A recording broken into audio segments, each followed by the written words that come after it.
Old art. Everybody hates it, but I still love my old art.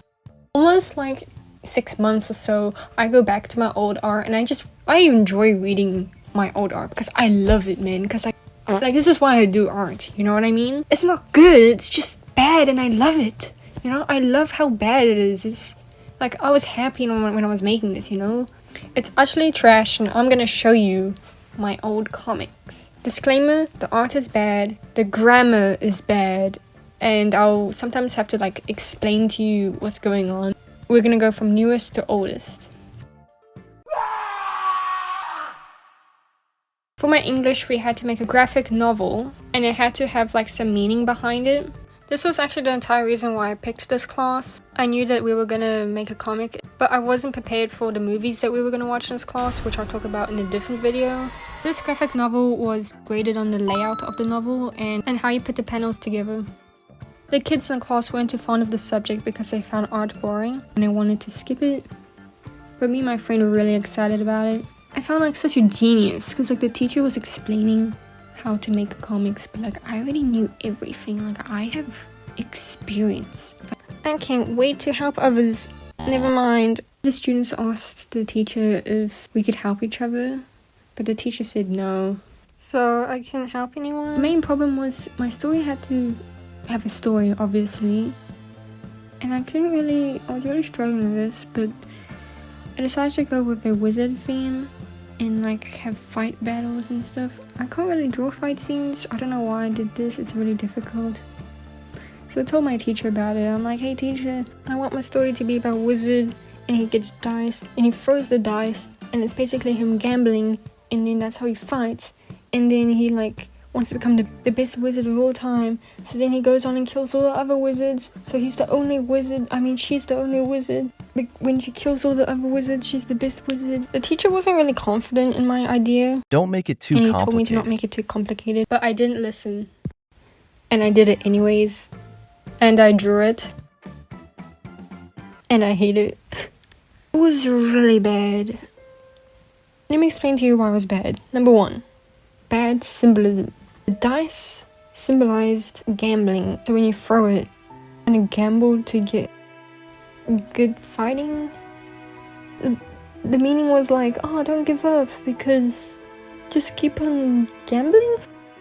I don't think that's good. Number 2, the characters were kind of annoying, even though I made them. Like, it's just so basic. Like, it's just that person just throws a dice. I don't know. I just don't like the characters. And then I didn't have any motivation to finish it because like I have so many pages of like drafts and I didn't have the motivation to go color it in. Like I did a bit in the beginning, but then I'm like, I don't want to do this anymore. And the layout for this comic was really bad.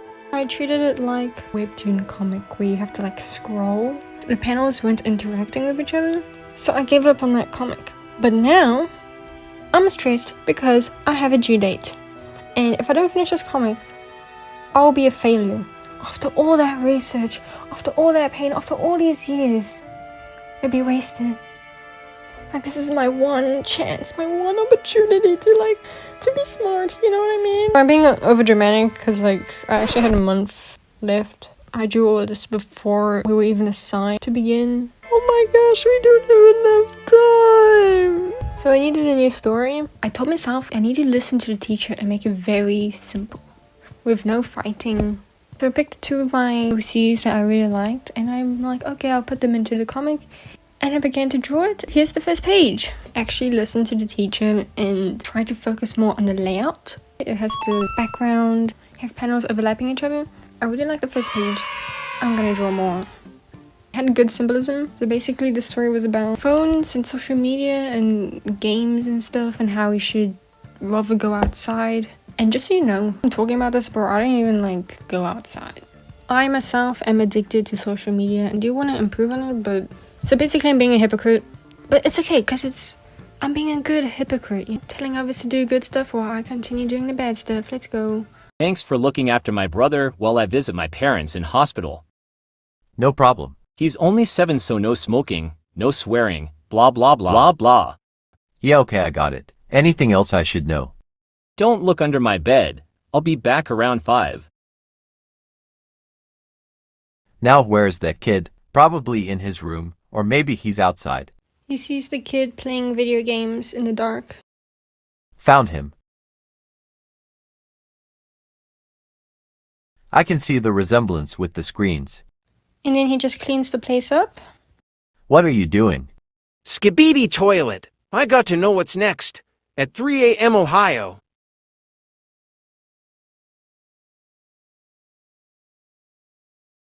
When last were you outside? What's there to do outside? I'll show you. Get on. I'll teach you.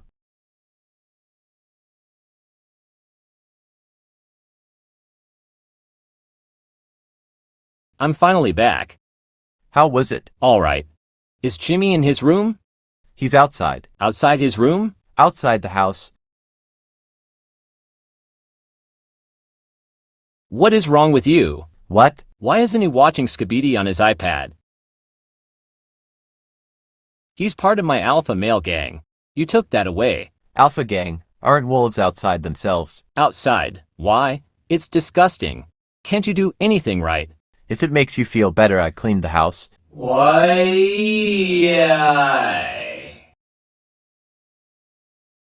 Yeah, okay. Do I get paid? Take our filthy money. Get in here and watch Skibidi. I was gone for only 5 hours and this is how you betray me. I work my butt off for you to play on the iPad. Does our alpha pack mean nothing to you? Get inside before you get cross on you. Nature is a scary place. The kids we cyberbully are getting their self-esteem back while you stand out here flying a silly kite. Oh yeah, so this was when it's supposed to finish. I had extra time and I asked the teacher what to do and he just told me to add another page. He told me to show the character development of the child, so I did that. If we go back into the comic, you can see that he's playing very violent games. So basically it just shows the development throughout the comic. Yeah, so that's my comic now. And I got excellence for it, so yippee! I remember when I was walking to my English class, I was a bit early and I saw the teacher talking to another student before I entered. And what I heard was the kid explaining to the teacher what Skibidi is. So I had a feeling that he must have asked the kid because he was reading my comic and he was like, what is this? You know? Something happened, man. Like, my friend wasn't there on that day and I was already sad because my friend ain't there, you know? It was on Friday, last period. So the teacher allowed the students to play some games. I wasn't really involved, but they were playing Hangman and I was just drawing because, you know, I'm not friends with them. Then they wrote a few lines and they went up to the teacher and they said, haha, teacher, do you know what this word is? And then he said, is it Skibidi? And then they were like, oh, how did you know? How did you know it was Skibidi toilet? How did you know? How did you know? And the teacher laughed and said, haha, you know how I know? And then he grabbed my comic. He grabbed my comic and then he said, Anya told me what Skibidi is through her comic, and opened the page and showed them, and then they all looked at me. Okay, this is embarrassing, I know, because they're all looking at me and it's embarrassing because, you know, it's Skibidi, but they were so happy. They were like celebrating because we were all like 16, 17, 18 years old. They're celebrating over that. Oh, my pen. Hope it's okay. And then they came up to me and they're like, did you seriously make a comic about Skibidi? And I'm like, yeah. And then they were smiling and they were like, yeah, that's so beautiful. But I was so embarrassed, but you know, at least they're happy, you know. And he walks up to the kid, wand out or whatever, and then just like hits him. Bloop.